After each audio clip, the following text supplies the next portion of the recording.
રાજકોટ લોકસભા બેઠકની મતગણતરીને લઈને તંત્રએ તૈયારીઓ પૂર્ણ કરી દીધી છે।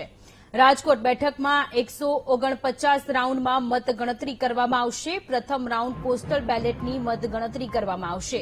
7 હોલમાં 98 ટેબલ પર 19 રાઉન્ડમાં મતગણતરી કરવામાં આવશે। પોસ્ટલ બેલેટ માટે અલગ અલગ 2 હોલ રાખવામાં આવ્યા છે। મતગણતરી માટેના 7 હોલમાં નાયબ કલેક્ટર કક્ષાના અધિકારીઓ ફરજ બજાવશે।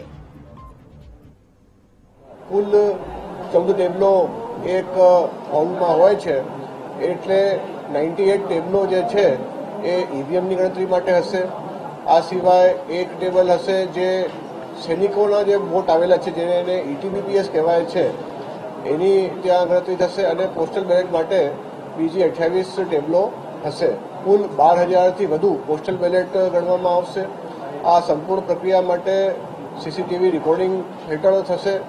ખાસ આપને આ વિનંતી છે કે કોઈ પણ કાઉન્ટિંગ એજન્ટ કે કોઈ પણ કાર્યકર મોબાઈલ ફોન અંદર કાઉન્ટિંગ હોલના બિલકુલ અલાઉડ નથી, એટલે મોબાઈલ ફોન દૂર રાખીને આવે।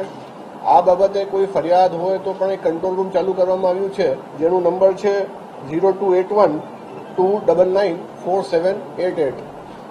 આ સંપૂર્ણ પ્રક્રિયા માટે 3 લેયર સિક્યુરિટી અરેન્જમેન્ટ કરવામાં આવ્યું છે। એક્સટર્નલ જે અરેન્જમેન્ટ છે એમાં રાજ્યની આપણી પોલીસ હશે, અંદર જે છે એસઆરપી હશે, અને જે ગેટ છે મતગણતરીનો હોલ ત્યાં કેન્દ્રીય જે રિઝર્વ પોલીસ ફોર્સ છે એવા કુલ 650થી વધુ પોલીસકર્મીઓ તૈનાત થશે।